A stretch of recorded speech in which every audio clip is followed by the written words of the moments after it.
I drove out to Oklahoma expecting silence. The kind of silence you only get on a farm, wind brushing through, corn stalks, cattle lowing in the distance, maybe the creak of an old barn door. That's what I wanted, peace. But instead of quiet, I was greeted by the metallic roar of bulldozers and the high-pitched beep of survey trucks reversing. My boots sank into fresh tire tracks cutting across the pasture. Orange stakes dotted the ground like someone had decided to play tic-tac-toe on my property. And then I saw her Linda Harris HOA president arms-crossed sunglasses glinting like she was unveiling the eighth wonder of the world. Behind her, workers were spray-painting long white lines that stretched across my cornfield. I almost laughed out loud. What's next? Linda direct, flights to Dallas, right behind my barn. That was the moment I realized this wasn't just another HOA project. This was a full-blown runway on my land. And trust me, they had no idea who they were messing with. Before we dive into this madness, drop a comment with where you're watching from and what time it is. I want to see how far this HOA drama reaches. When I first pulled up to the farmhouse, I honestly thought maybe I had taken a wrong turn. The mailbox still had my dad's name half faded on the side. The same tin rooster we'd nailed to the fence 20 years ago was still wobbling in the wind, and the old barn leaned just a little more to the left than I remembered. But the air felt different. Not peaceful, busy, too busy. I had come back here for one reason, rest, running the Federal Aviation Administration in Washington, D.C. Isn't exactly a 9-to-5 job. My phone rings at 2 in the morning when some private pilot forgets to file a flight plan. I've signed more emergency orders than I can count, fought with airline CEOs, testified in front of Congress. By the time summer rolled around, I figured I'd earned a week of fishing, homegrown tomatoes, and maybe even a nap or two under the oak tree out back. Instead, I pulled into a construction zone that no one had bothered to tell me about. At first, I thought maybe the county was fixing the road. Oklahoma soil has a way of cracking asphalt wide open like a broken eggshell. But when I saw orange cones inside my pasture right next to the cattle pen, my gut told me this wasn't county business. This was HOA business. And that's the worst kind of business there. Island. I parked my truck, got out, and leaned against the hood, just taking it all in. A couple of guys in neon vests were pounding stakes into the ground. Another one held a clipboard, nodding like he was the architect of the next Pentagon. They barely glanced at me, as if I was just another piece of furniture in their grand design. That's when I heard the voice I'd been dreading, Linda Harris. If arrogance had a ringtone, it would be Linda's voice. Well, look who finally decided to visit his little farm, she called out, strutting toward me like she owned the place. We've been making improvements while you were away. Improvements, I echoed. Funny because I don't remember asking for them. She smirked, pulling her sunglasses down just enough to look me dead in the eye.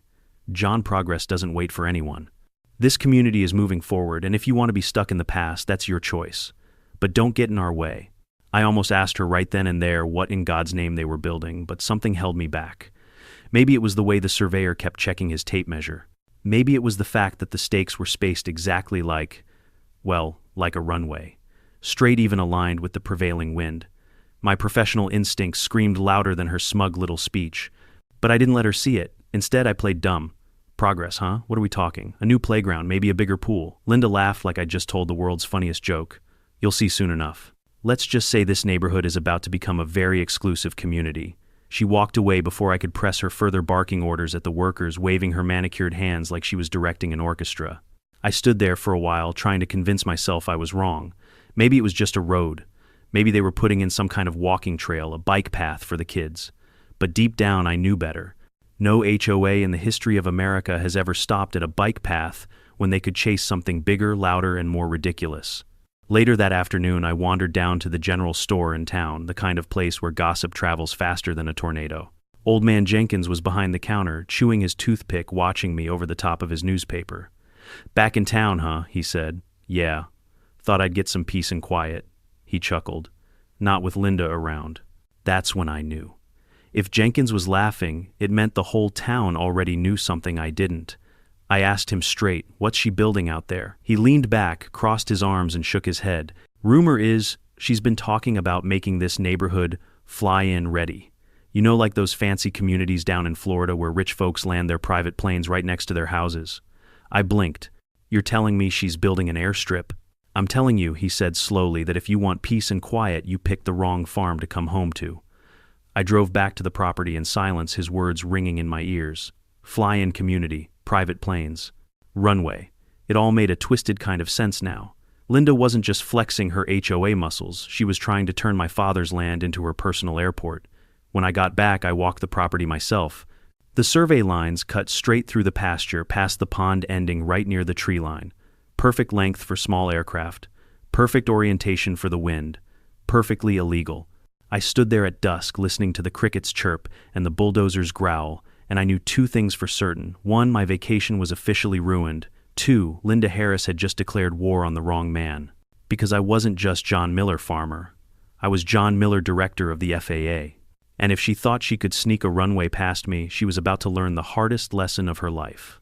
The next morning I woke up earlier than I planned, not because I wanted to, but because the sound of engines shattered the dawn before the rooster even thought about crowing. At first I thought maybe a crop duster had gotten lost and was circling low.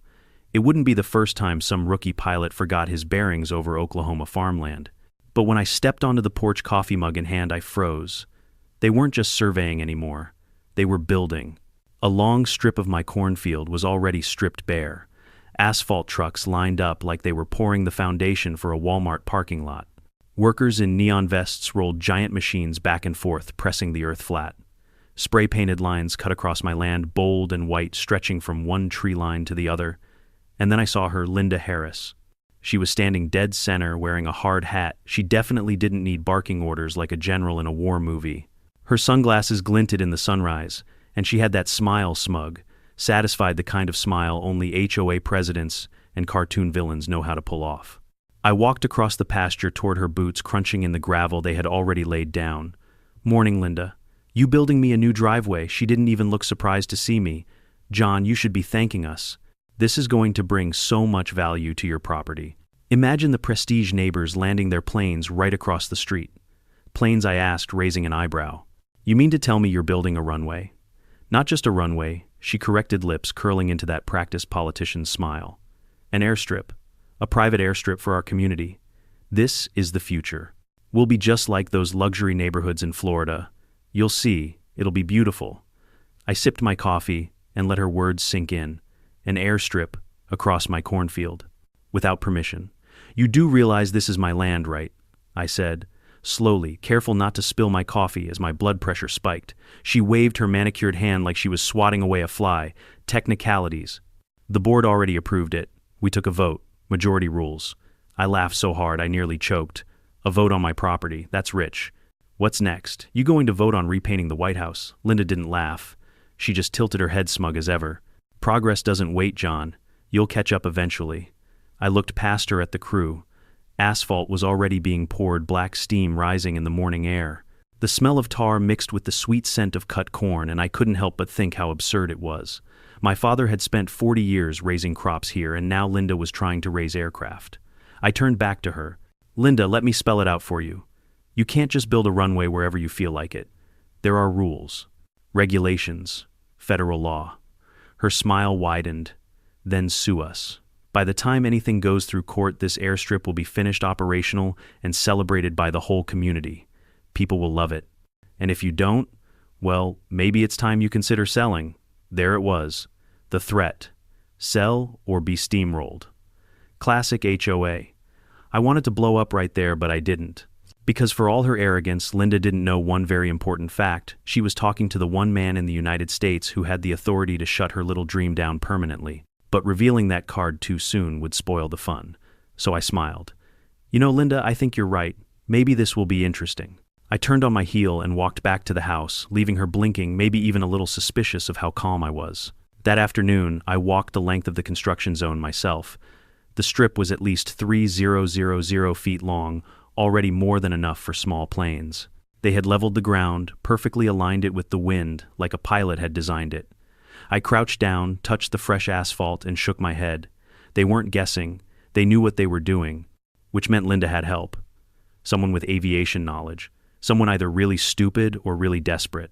By evening, the noise hadn't stopped. Trucks moved in and out, and the pasture that used to hum with cicadas now roared like a highway. My cattle clustered in the far corner, spooked by the constant rumble. I felt the weight of my father's legacy pressing on me. He'd fought tornadoes, droughts, and bad harvests, but never in his life did he imagine a homeowners association would try to build an airport on his land. I stood on the porch with another cup of coffee, and made myself a promise. Linda, you want to play pilot? Fine. But when this crashes, and it will, you'll wish you never laid eyes on this farm. And deep down, I almost felt sorry for her. Almost. Because what she didn't know, what none of them knew, was that every inch of this runway was already mine to destroy. Not as a farmer, not as a landowner, but as the director of the FAA. And soon enough, I was going to remind them exactly what that meant. By the time the next HOA meeting rolled around, I had made up my mind I wasn't going to sit quietly on the porch and watch them pave my land into their private airport. I needed to hear exactly how far they thought they could push me. The meeting was held in the community clubhouse, a sterile little building with beige walls and folding chairs that smelled faintly of burnt coffee and desperation. I walked in, and instantly, every head turned. You'd think I was an outlaw walking into a saloon. Some nodded politely. Others whispered. But Linda Harris, she beamed like she'd been waiting for this showdown all week. John Miller, she announced, clapping her hands together. Glad you could finally join us. We were just discussing our community's bright new future. I took a seat in the back row, arms crossed, trying not to roll my eyes. Funny. I thought the future of my farm might include me. A ripple of laughter went through the crowd. Not the friendly kind, more the awkward, let's pretend he's joking kind. Linda raised a hand for silence. John, no one is trying to exclude you, she said sweetly, though the venom was obvious. We're simply moving forward with what the majority has decided. Progress requires vision, sacrifice, and leadership. I leaned forward. Leadership is one thing. Bulldozing federal property without permission is another. That made a few people shift in their seats. Linda didn't flinch.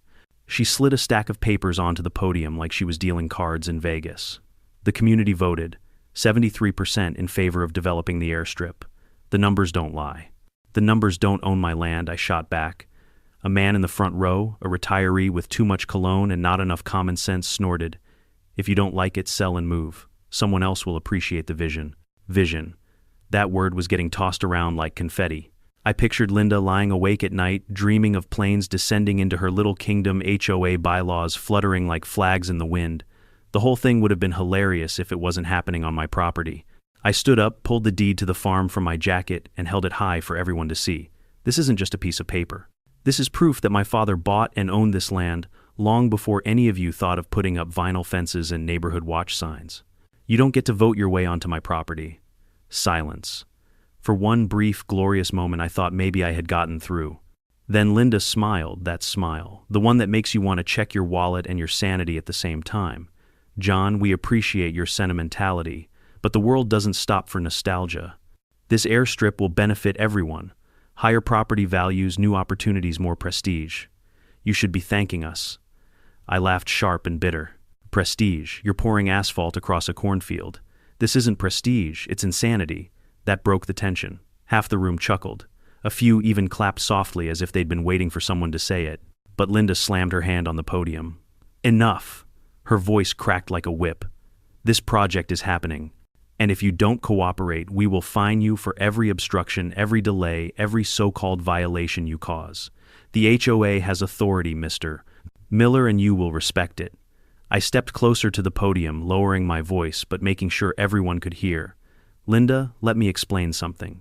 You might be able to bully neighbors into repainting mailboxes or cutting their grass a half-inch shorter, but when it comes to airspace and runways, you're not in charge. Not even close. Her eyes narrowed. For the first time, a flicker of uncertainty crossed her face. Is that a threat, she asked? No, I said, smiling coldly. That's a fact. The room buzzed. People leaned toward each other, whispering. Linda banged her gavel on the table like she was presiding over a courtroom. Meeting adjourned, everyone out. Chairs scraped against the floor as people shuffled out, whispering louder now. Some avoided my gaze. Others gave me the tiniest nods of encouragement, like maybe they were tired of Linda's reign but too scared to say it. I didn't move. I just stood there, staring at her, waiting. She finally looked up, her face tight. You're making a mistake, John. We're too far along. The runway will be built. The community wants it. You can't stop us. I tucked the deed back into my jacket. We'll see. Then I turned and walked out, leaving her fuming behind the podium, clutching her papers like they could somehow shield her from reality. Out in the parking lot, the summer air was thick with heat, and the faint smell of fresh asphalt drifting from my farm. I slid into my truck, sat there for a moment, and let out a long breath. They thought they had me cornered. They thought a vote and a few trucks could steamroll me into submission. What they didn't know, what Linda, in all her arrogance, couldn't begin to imagine, was that I wasn't just John Miller, the farmer's son. I was the man who signed the papers, who held the authority, who decided whether runways lived or died in this country. And she had just declared war on the director of the FAA. If I thought Linda Harris and her merry band of clipboard warriors would back off after the meeting, I was dead wrong. If anything, my defiance only fueled her obsession. Within days, the HOA turned my life at the farm into something between a construction zone and a battlefield. The first salvo came in the form of a letter, an official notice of violation tucked neatly under my front door like some kind of junk mail from hell. In bold letters, it claimed I was obstructing community progress by leaving farm equipment too close to the development site. Translation: I had parked my tractor in my own field. I crumpled the paper, tossed it straight into the trash, and muttered, "Obstruction, lady, this is called farming." But that was just the warm-up. By the next morning, the bulldozers were back, roaring louder than church bells on Sunday. They didn't even bother with courtesy hours. At 6 a.m., they were flattening ground so close to my barn that the windows rattled. Dust rose into the air like a sandstorm, coating the porch, the cattle troughs, and my morning coffee before I could even take a sip. The cattle panicked, charging to the far end of the pasture. My dog barked until he was hoarse. I stood on the porch, arms crossed, watching the chaos unfold. That's when Linda strutted into view, heels clicking on gravel like she was walking a runway, pun intended. "Morning, John," she shouted over the din of engines. "Beautiful, isn't it? Progress in motion." I raised my cup. "You call this progress? My cows call it a nervous breakdown." She ignored me, of course. She always did. She turned to her workers and clapped her hands. "Faster, we're on schedule, schedule." The word hit me like a dart. This wasn't some half-baked idea anymore. Linda had a timeline. She was pushing hard, maybe even hoping to finish before anyone could stop her. Later that day, another letter arrived, this time threatening fines. According to the HOA, I owed them $500 for failure to comply with development guidelines. Development guidelines. On my own land. I laughed so hard, I nearly tore the paper in half. But the harassment didn't stop with letters. No, Linda turned it into theater. Every afternoon, she drove past in her shiny black SUV, slowing down just enough to roll her window down and smirk. Still resisting John, she'd call out like it was a game show. One evening, I found a brand new sign hammered into the edge of my property: Future HOA Runway, Private Use. The letters gleamed in bright blue paint as if mocking me. Beneath it, smaller text read, "Opening soon, exclusive access." I ripped the sign out of the ground and tossed it into the back of my truck. But the image burned in my mind. Linda wasn't bluffing anymore, she was advertising. That night, I sat at my father's old kitchen table, papers spread out before me. Deeds, photographs, videos of the construction, copies of the letters. The farmhouse smelled faintly of coffee and frustration. I could almost hear my father's voice saying, "Don't let them push you, son. Miller land is Miller land." But I wasn't just a Miller. I was also director of the FAA. And Linda was practically writing me a handbook on how to bury her project. Still, I didn't reveal my secret. Not yet. Because there's something deeply satisfying about letting an enemy dig their own grave while they laugh at you. Days blurred into a routine of harassment. More letters, more noise. One morning I woke to find bright orange cones lined up across my driveway, blocking me from leaving. HOA safety measures, according to another notice. I moved them aside with my truck bumper one by one, leaving a trail of crushed plastic behind me. The looks on the workers' faces as I drove past worth it. Neighbors started whispering too. Some were furious, dust was coating their cars, the noise shook their windows. Others were enchanted by Linda's dream, fantasizing about sipping cocktails while private jets landed across the pasture. But one thing was clear, I was now the villain in Linda's fairy tale. She even said it to my face one afternoon. "You're standing in the way of history, John," she snapped, blocking my path with her clipboard like it was a sword. "People will remember you as the stubborn old man who tried to kill progress." I leaned in, smiling, just enough to make her uneasy. "Or maybe they'll remember you as the woman who tried to build a runway on the wrong man's land." She flinched just for a second, then recovered. "You'll regret this." I let out a chuckle. "Linda, you have no idea how much fun I'm having already." That night, as the bulldozers roared and the dust rolled in through my windows, I stood outside staring at the half-built strip of asphalt cutting across my pasture. To anyone else, it looked like progress. To me, it looked like a trap, and Linda Harris was sprinting straight into it. I whispered into the hot Oklahoma night, "Keep digging, Linda. You're almost there." Because soon the real storm was coming, and it wouldn't be dust and noise. It would be the full weight of federal law crashing down on her little empire. By the end of that week, I was running on black coffee and pure spite. Sleep had become a luxury. Between the bulldozers rattling the windows, the letters piling up under my door, and Linda's smug face popping up like a bad advertisement every morning, I was one step away from snapping. And yet, I didn't snap. Because I had something Linda didn't, the ace in the deck. See, most people in this neighborhood thought I was just some middle-aged guy with dirt under his nails and an old truck in the driveway. The farmer's son who came back to play cowboy whenever Washington got too stressful. And honestly, I liked it that way. Being underestimated is a gift. But the truth was, every time Linda wagged her finger in my face, every time she handed me another bogus fine, every time she bragged about her airstrip, I had to bite my tongue to keep from laughing. Because I wasn't just John Miller, farmer. I was John Miller, director of the Federal Aviation Administration. That's right, the guy who signs off on every single runway in this country. From the busiest international airports to the tiniest rural landing strips, nothing takes off without my say-so. And Linda was out here pouring asphalt like she was building a backyard patio. I remember the moment I finally let myself think it out loud. I was sitting on the porch with my dog curled at my feet, the sun setting in streaks of orange over the pasture. The half-built strip of asphalt cut across the field like a scar, ugly and black against the golden corn. I sipped my coffee and muttered, "You picked the wrong farm, Linda. You didn't just trespass on my land, you trespassed into my jurisdiction." The dog tilted his head like he understood. Maybe he did.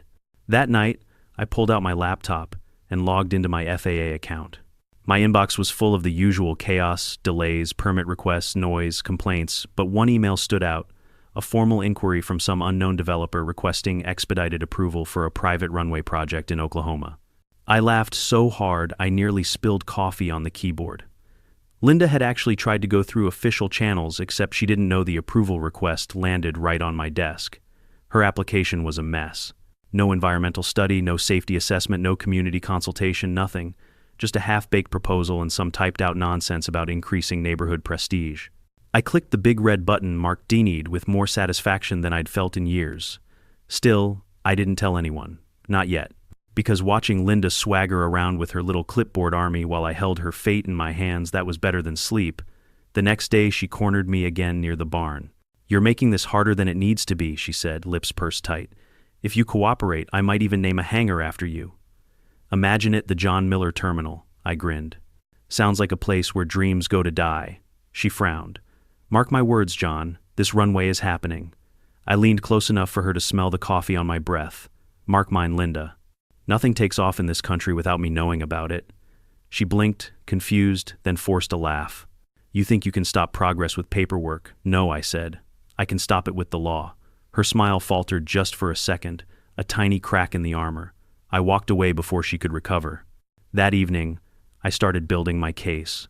Photos of the construction, videos of the dust storms, signed statements from neighbors whose windows were rattling night and day. Every piece of evidence stacked neatly in a folder marked HOA Runway, Illegal Development. And then I called a friend in Washington, a man who owed me a favor. "Listen, I said I've got a rogue HOA trying to build an unapproved airstrip on private land. They're about a week from pouring the full surface. I need a cease and desist ready to go." He chuckled on the other end. "You're kidding, I wish I was." "All right, I'll draft it. Just give the word when you want it delivered." I closed the laptop, leaned back, and exhaled. For the first time since I'd arrived, I felt calm. Because now it wasn't just me versus Linda, it was Linda versus the entire federal government, and spoiler alert, the government wins that fight every single time. The next morning, I walked the edge of the construction site, camera in hand. Workers eyed me nervously, whispering behind their hard hats. Word had spread that I wasn't just some farmer. Rumors fly fast in small towns, and the whispers were getting louder. "Isn't he FAA? Doesn't he work for the government?" Linda tried to drown it out with bravado. She showed up in her SUV window down, sunglasses on. "Hope you're enjoying the show," she called. I smiled, snapping another photo. "Oh, I am. Front row seat." Inside, I was grinning ear to ear. Because little did she know the curtain was about to drop on her entire production. I looked out at the half-built strip of asphalt, the machines rumbling, the workers sweating in the Oklahoma sun, and I whispered to myself, "They think they're building a runway. But really, they're building a case file." And soon that case file was going to land on Linda's desk like a bomb. By this point, the game had shifted. Linda Harris still thought she was running the show, parading her workers around like she was building the next Dallas-Fort Worth, but I knew better. She wasn't building a runway, she was building her own downfall. All I had to do was make sure every nail, every gallon of asphalt, every ounce of dust was documented. So, I became a man with 2 jobs, farmer by day, investigator by night. The first step was cameras. I drove into town, bought half a dozen motion-activated trail cams from the sporting goods store, and planted them around the farm like Easter eggs. One by the cattle gate, another by the pond, a third tucked into the oak tree overlooking the half-built strip. By the end of the week, I had hours of footage: bulldozers tearing up my pasture trucks, hauling in gravel workers, hammering signs into the ground that screamed private airstrip. It was more incriminating than any confession Linda could ever give. But video wasn't enough. The FAA doesn't just deal in pictures, we deal in paperwork. So I started collecting witness statements. My neighbor, old Mrs. Thompson, was the first to sign. Her house sat less than half a mile from the strip, and she hadn't had a quiet night's sleep in weeks. My windows rattle so bad I thought a tornado was coming, she grumbled, signing her name with a shaky hand. Then there was Mark, a young father down the road. He complained about his kids waking up at 2 a.m. from the noise. I didn't move to the country to raise my kids next to an airport, he said, slapping his signature on the form like he was slapping Linda herself. By the time I was done, I had a stack of testimonies thick enough to make any lawyer smile.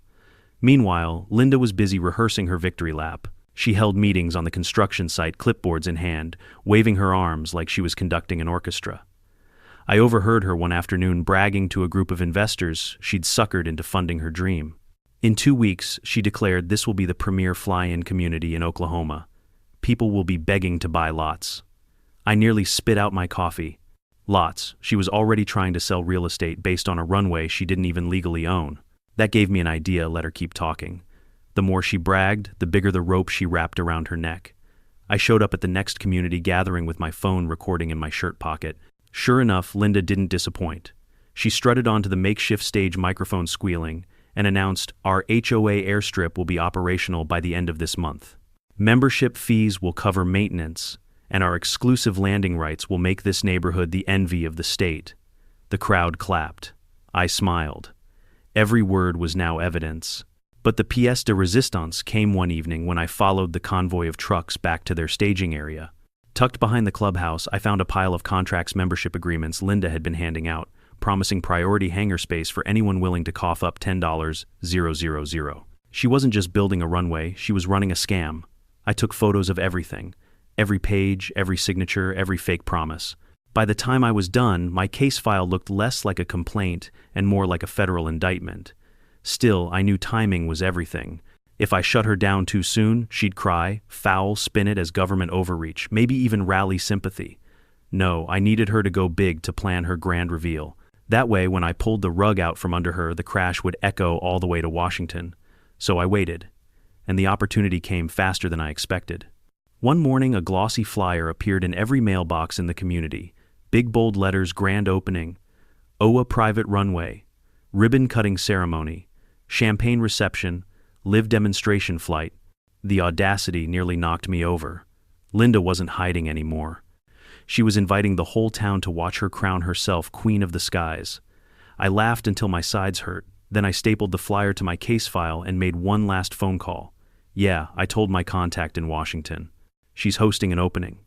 Get the paperwork ready. I'll need the cease and desist order in my hand by next week. He chuckled.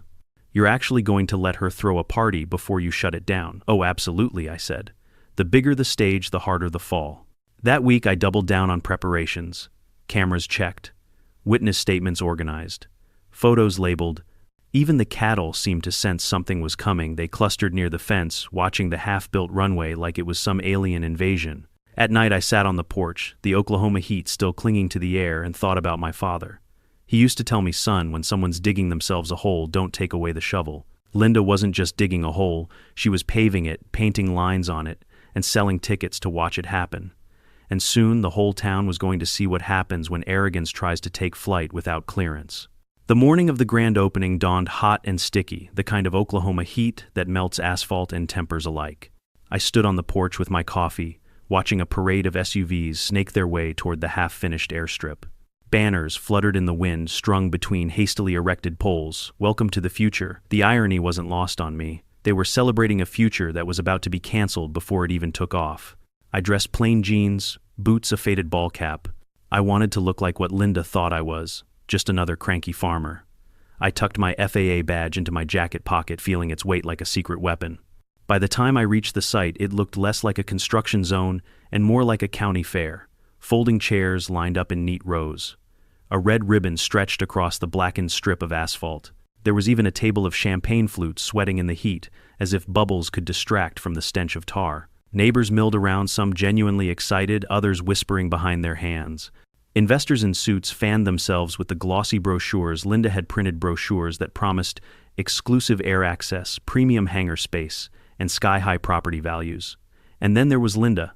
She strutted across the stage in a crisp white blazer, microphone in hand, her sunglasses reflecting the crowd like a pair of mirrored shields.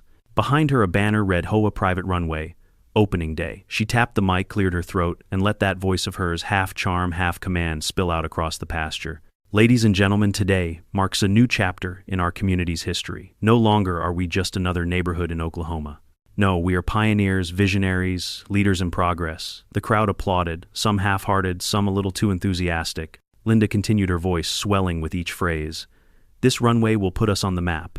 Imagine the convenience, our friends, our families, our business partners flying in, directly bypassing crowded airports. Imagine the prestige of living in a fly-in community. Today we join the ranks of the elite. I almost choked on my laughter. Elite. She had bulldozed my cornfield and poured half-baked asphalt, and she thought she was building LaGuardia. Linda raised her champagne flute. To progress, to vision, to the future of our neighborhood. Glasses clinked, cameras flashed. Investors smiled like they'd just bought beachfront property in Arizona. But the grand finale was yet to come.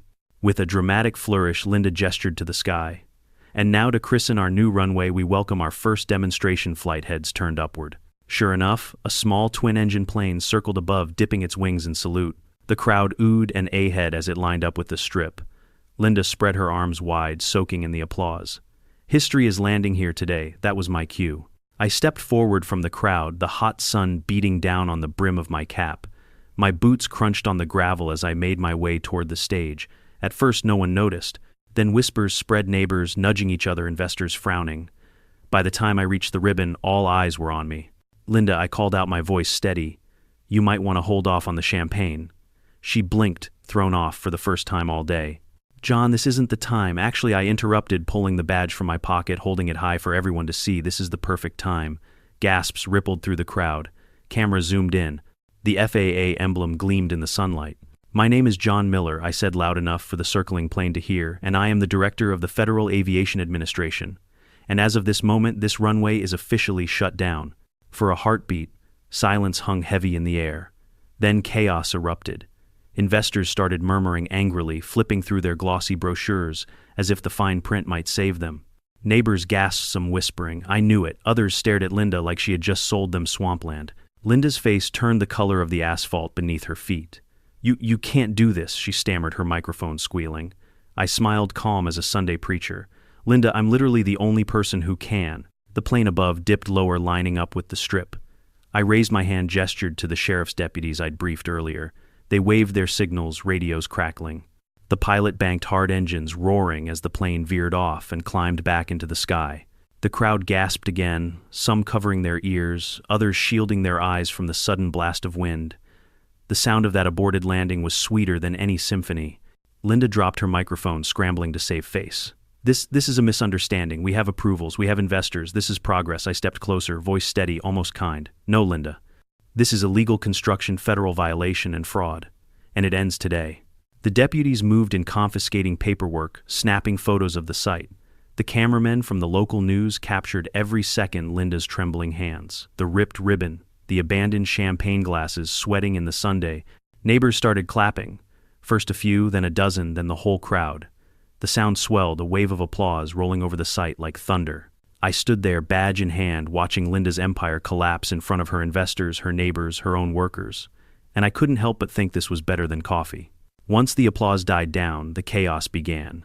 Investors stormed toward Linda Harris, waving contracts in her face.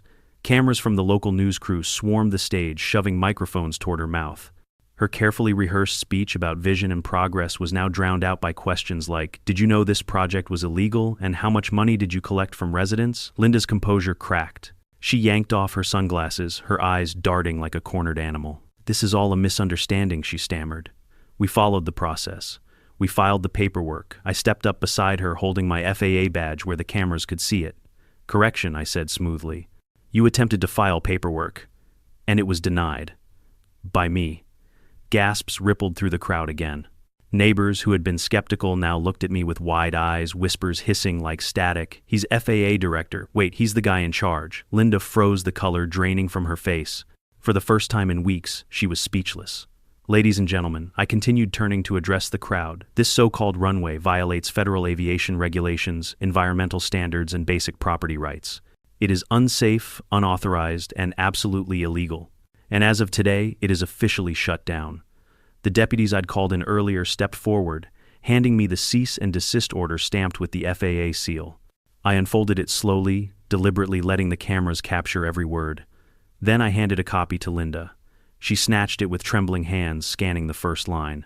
Her lips moved silently as she read, "Effective immediately. All construction and operation of unauthorized runway activities are prohibited. Violations will result in fines, demolition orders, and potential criminal charges." The paper slipped from her fingers, fluttering to the ground like a white flag. The crowd erupted again. Some cheered, some booed. But one thing was certain: Linda's dream of glory had just crash-landed in front of everyone. "John, please," she whispered, suddenly soft, suddenly human. "We can work something out. We can negotiate. This community needs this project." I cut her off with a smirk. "Linda, the only thing this community needs is peace and quiet. And maybe a good night's sleep without bulldozers rattling their windows." Laughter rippled through the crowd. Even the deputies cracked smiles. But I wasn't finished. Oh no, this was the part where the hammer truly fell. I turned back to the investors. "For those of you who were misled, the FAA will be opening a formal investigation into fraudulent claims made by the HOA board. Any contracts you signed promising hangar space or runway access are null and void. You may wish to consult your attorneys." The investors' faces darkened, their anger now fully redirected at Linda. One man in a suit jabbed a finger at her chest. "You told us this was approved." Linda backed away, hands up. I thought it was. He's exaggerating. I raised an eyebrow. "Linda, you've been selling memberships for a runway that doesn't legally exist. That's not exaggeration. That's fraud." The sheriff cleared his throat, stepping forward. "Ma'am, we'll need you to come down to the station for questioning." The gasp that went through the crowd this time wasn't shock, it was satisfaction. Years of pent-up resentment toward Linda Harris were now bubbling to the surface. One woman shouted, "About time." Another man called out, "Check her books. She's been pocketing our HOA fees for years." Linda spun desperate. "No, you don't understand. This was for all of us." For progress, I shook my head. "No, Linda. This was for you, your ego, your pride, and now it's over." The deputies escorted her toward the SUV she'd driven in. She resisted, sputtering excuses, but the cameras caught every second. By tomorrow morning, her face would be plastered across every local news channel, maybe even national headlines. As the dust settled, I addressed the crowd one last time. "Neighbors, I know the past few weeks have been loud, frustrating, even frightening. But I promise you this, the runway is finished, not in the way Linda dreamed, but in the way the law demands. The FAA exists to keep our skies safe. And that includes stopping reckless projects like this before they can hurt anyone." The applause was real this time, loud, sustained. A wave of relief rolled over the crowd. People clapped me on the back, thanked me, shook my hand. Even the kids, still covering their ears from the aborted plane flyover, smiled like they knew a villain had just been vanquished. I bent down, picked up the champagne flute Linda had abandoned on the stage, and held it high. "To peace and quiet," I said. The crowd laughed and cheered again. And for the first time since I'd returned to the farm, I felt the tension lift. The runway was dead. The scam was exposed. And Linda Harris, queen of the HOA, had just been dethroned in spectacular fashion. But deep down I knew this wasn't quite the end. There were still lawsuits to be filed, fines to be collected, and damage to repair. Still, as I walked back across the pasture, the setting sun painting the sky in gold, I allowed myself a small smile, because today justice had landed exactly where it belonged. And Linda, she had just taken the roughest landing of her life. The days following the so-called grand opening felt like a storm clearing after weeks of choking dust. For the first time in months, the air over my father's farm was quiet again. No bulldozers rattling the earth. No survey crews staking flags like they were conquering territory. Just wind through the corn cattle grazing in peace and the cicadas starting up their nightly chorus. It felt like the land was breathing again. But for Linda Harris, the storm was only just beginning. The very next morning, the local news aired footage of her meltdown on live TV. The headline was brutal: HOA president exposed in illegal runway scheme. The clip of me holding up my FAA badge replayed on a loop right alongside Linda stammering, "This is a misunderstanding." By noon, the video had gone viral on social media. Memes popped up with captions like "Runway," more like "Runaway." Neighbors who once feared Linda now found their voices. At the emergency HOA meeting that weekend, members lined up at the microphone to air grievances she had buried for years. One accused her of pocketing landscaping fees. Another claimed she fined them for a mailbox color that wasn't even against the rules. By the end of the meeting, the board voted unanimously to remove her as president. I didn't attend. I had no desire to sit through another one of their circuses, but I heard the cheer that went up when the gavel came down. Meanwhile, the FAA investigation moved swiftly. The cease and desist order had frozen all activity, and the legal team in Washington wasted no time piling on the charges. Unauthorized construction, environmental violations, fraudulent claims. Each one came with fines that could bankrupt a small corporation, let alone a suburban HOA. Investors scrambled to salvage what they could. Some threatened lawsuits. Others simply disappeared, pretending they'd never touched Linda's pet project. But the contracts, the glossy brochures, the video of Linda bragging about exclusive air access, all of it was in my file, and all of it was now evidence. As for the runway itself, demolition crews arrived within a week. They tore up the half-laid asphalt, hauled away the debris, and filled the scar in the field with fresh soil. By the time they were done, the land looked almost normal again, except for the faint black lines still peeking through the dirt like the ghost of Linda's failed dream. I stood there one evening, hands in my pockets, watching the sunset glow over the patched earth. My father would have shaken his head, maybe laughed, maybe cursed.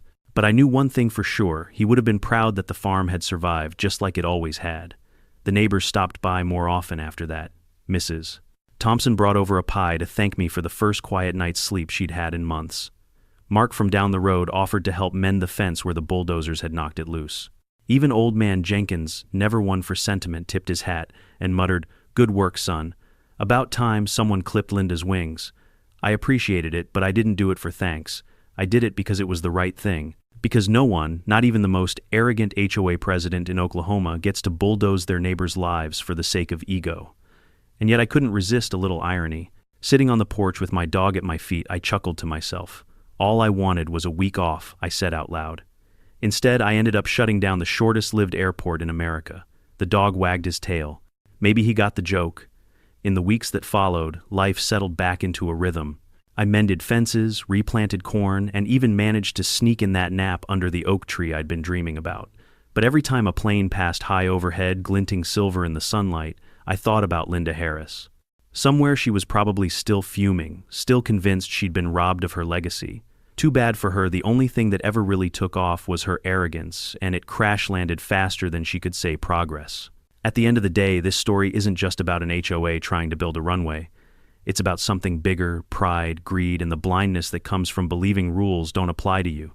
Linda Harris thought she could bulldoze her way to prestige, that she could shout down opposition, that a majority vote could override common sense. But the truth is simple. No amount of arrogance can outfly reality. Life has a way of humbling us. Sometimes it's a failed project, sometimes it's a confrontation we never expected, sometimes it's a reminder that power without responsibility always collapses. My father used to tell me Sunland remembers. It knows who respects it and who abuses it. Watching the bulldozers tear up the runway, I realized he was right. To anyone listening who's ever faced a bully, whether it's an HOA president, a boss, or even a neighbor, remember this: you don't have to shout the loudest to win. Sometimes patience, preparation, and truth are the sharpest weapons you can carry. So tell me in the comments, have you ever dealt with someone like Linda Harris? How did you handle it? And if you enjoyed this story, hit that subscribe button, because trust me, there are plenty more HOA dramas waiting to take flight.